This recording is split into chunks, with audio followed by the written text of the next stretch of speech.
good job. Saya suka guys. Akhirnya apa yang sudah dilakukan oleh orang Malaysia bertahun-tahun di negaranya ditiru di Indonesia sekarang.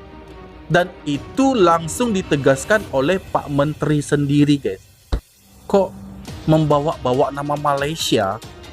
Kok membanding-bandingkan dengan Malaysia? Kenapa kok ke negara lain? Apa harus Indonesia membandingkan dengan Malaysia? One, two, three, come on!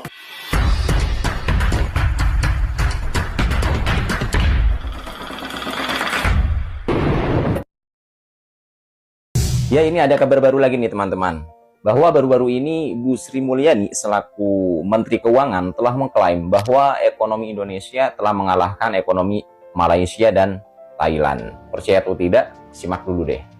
Mungkin saya ulang sekali lagi, gross untuk kuartal 1 2025 4,87, kalau digunakan satu digit adalah 4,9%.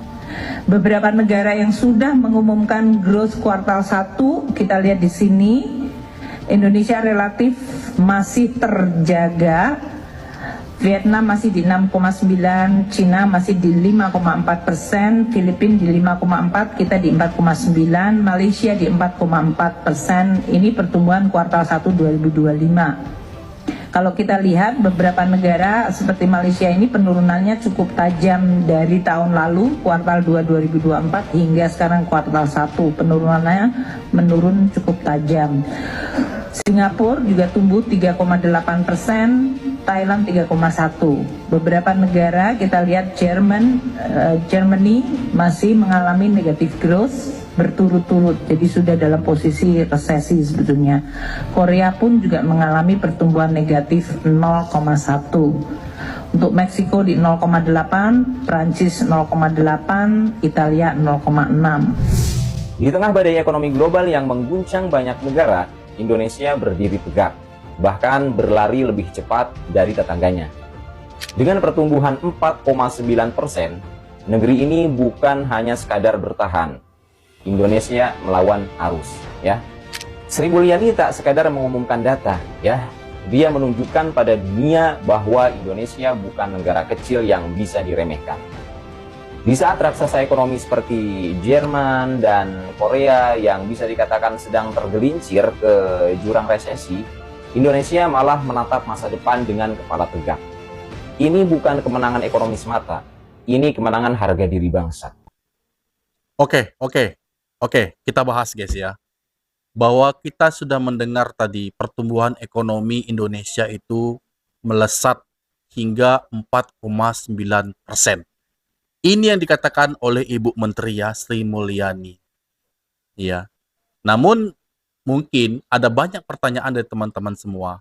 Mengapa sih Indonesia ini kok membawa-bawa nama Malaysia? Kok membanding-bandingkan dengan Malaysia? Kenapa kok ke negara lain? Apa harus Indonesia membandingkan dengan Malaysia? Kalau kita berpikiran positif bahwa ada banyak hal hingga sekarang, ya, Malaysia itu benar-benar sudah sangat diperhitungkan karena ada banyak faktor Malaysia menjadi parameter Indonesia saat ini, guys. Ya, itu yang terjadi. Makanya ada sedikit prestasi yang diraih atau apapun itu jenisnya, itu selalu disandingkan dengan Malaysia, Thailand. Ya, namun hal positifnya adalah Malaysia itu sudah mulai dipandang menjadi parameter Indonesia saat ini dalam beberapa hal. Ya, itu membuktikan bahwa kemajuan Malaysia itu bukan ecek-ecek. Semua orang sudah tahu, semua orang sudah paham. Bahkan Indonesia sendiri, jika melihat pertumbuhan ekonomi dari dalam negeri, maka dia akan melihat juga pertumbuhan yang ada di Malaysia. Malaysia sudah menjadi pandangan, ya, sudah menjadi contoh beberapa hal termasuk dunia medisnya.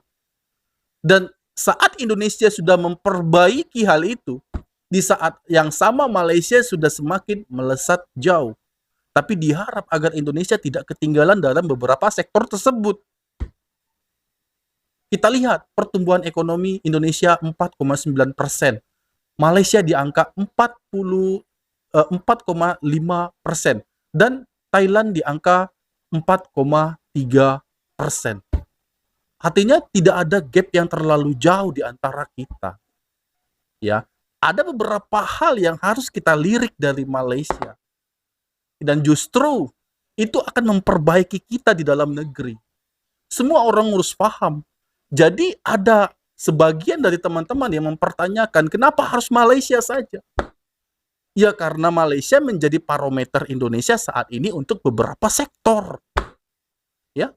Tapi, nah ada tapinya ya guys ya. Tapi di saat pertumbuhan ekonomi Indonesia itu mulai melesat di angka 4,9% ya di pertengahan 2025 ini. Tapi ya, kita lihat keadaan masih banyaknya tingkat pengangguran di dalam negeri. Masih banyaknya orang-orang di PHK atau di pemutusan hubungan kerja. Masih adanya perusahaan-perusahaan yang ragu. Para investor yang masih ragu untuk menanamkan atau berinvestasi di Indonesia. Masih ada investor yang sudah berkontribusi di Indonesia ini, bahkan dia tutup dan tidak membuka lagi perusahaan di dalam negeri. Ya, masih ada juga perusahaan-perusahaan yang ingin masuk tapi nggak jadi, seperti LG. Ya, masih banyak lagi perusahaan-perusahaan yang tutup di Indonesia, mau itu investor asing maupun investor dari dalam negeri sendiri. Ya, semoga ini menjadi PR bagi pemerintah untuk dapat menyelesaikan masalah pengangguran dan PHK yang semakin besar-besaran seperti ini. Di saat hal positif terjadi, Malaysia kita lihat semakin seimbang, ya, investor asing ya masuk ke Malaysia, Microsoft, Google, Apple, dan berbagai perusahaan-perusahaan besar lainnya, termasuk perusahaan dari dalam negeri sendiri. Itu makin seimbang dan stabil. Justru ini membuka peluang pekerjaan sebesar-besarnya bagi orang Malaysia, bahkan bagi orang luar Malaysia itu sendiri. Nanti next akan kita buat yang namanya permen. Dan satu lagi yang gak kalah penting, kita berharap mitra industri kita tidak lagi memberi persyaratan untuk para pencari kerja yang begitu berat. Jadi nanti para pencari kerja tidak lagi disyaratkan terkait umur. Umur nanti kita akan hapus. Kedua, soal syarat harus good looking dan sebagainya, itu juga tidak ada. Kemudian umur tidak ada juga. Kemudian pertanyaan-pertanyaan yang menjadi syarat soal udah nikah, belum nikah, itu kita hapus. Jadi tidak lama lagi surat edaran itu akan kita keluarkan di Kementerian Tenaga. Nah, ini yang biasa terjadi di Indonesia. Persyaratan berat untuk orang mencari kerja di Indonesia, seperti pengalaman kerja, usia maksimal 21 hingga 25 tahun dan 32 tahun, ya, berpenampilan menarik, belum menikah, berwawasan tinggi, siap di dalam tekanan, dan apapun itu aturan-aturan yang berlaku akan dihapus. Good job. Saya suka guys. Akhirnya apa yang sudah dilakukan oleh orang Malaysia bertahun-tahun di negaranya ditiru di Indonesia sekarang. Dan itu langsung ditegaskan oleh Pak Menteri sendiri guys. Ya, salut. Ini menjadi kabar bahagia bagi banyak orang yang ingin mencari pekerjaan. Karena ada banyak tingkat pengangguran di Indonesia ini. Mereka perlu. Tapi persyaratan ini yang membentur mereka, yang menyusahkan, menyulitkan mereka untuk mencari kerja saat ini. Itu yang terjadi sudah bertahun-tahun. Tapi persyaratan yang demikian rumit akan dicabut.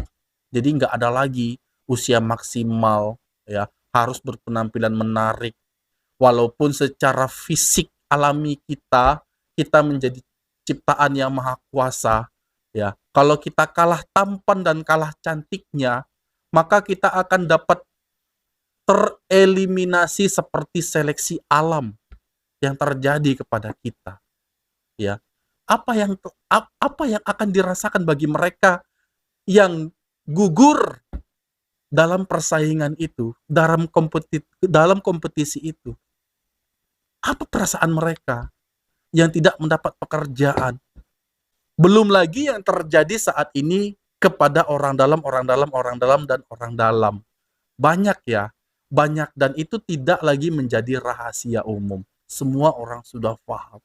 Dan tentunya ini menjadi apresiasi kepada pemerintah Indonesia ya untuk lebih mempermudah mereka yang mungkin kurang good looking atau menjadi korban seleksi bagi mereka perusahaan-perusahaan yang mencari orang yang jauh lebih berpenampilan menarik, tinggi badan di atas rata-rata, usia masih 24 dan produktif, dan lain-lain sebagainya.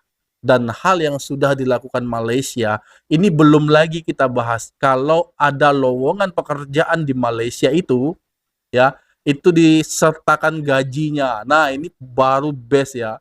Gaji sekian ya. Tidak perlu ini, tidak perlu itu, yang penting diterakan gajinya. Maka ini makin semangat lagi orang untuk mencari pekerjaan. Dan bukan hanya aturan-aturan seperti ini saja yang diberlakukan. Namun diharap membuka luas lapangan pekerjaan di Indonesia ini sehingga tidak jauh-jauh lagi orang Indonesia untuk mengabdi, bekerja di dalam negeri sendiri untuk memajukan bangsa dan negara Indonesia saat ini. Itu yang diharapkan dari kami masyarakat kepada pemerintah saat ini. Itu yang kami mau. Dan demikian tadi video aku, semoga video ini bermanfaat bagi kita semua, dan aku mohon diri mohon maaf jika ada kesalahan kata, kesalahan sikap, dan semua mohon dimaafkan, dan aku akhiri. Wassalamualaikum warahmatullahi wabarakatuh.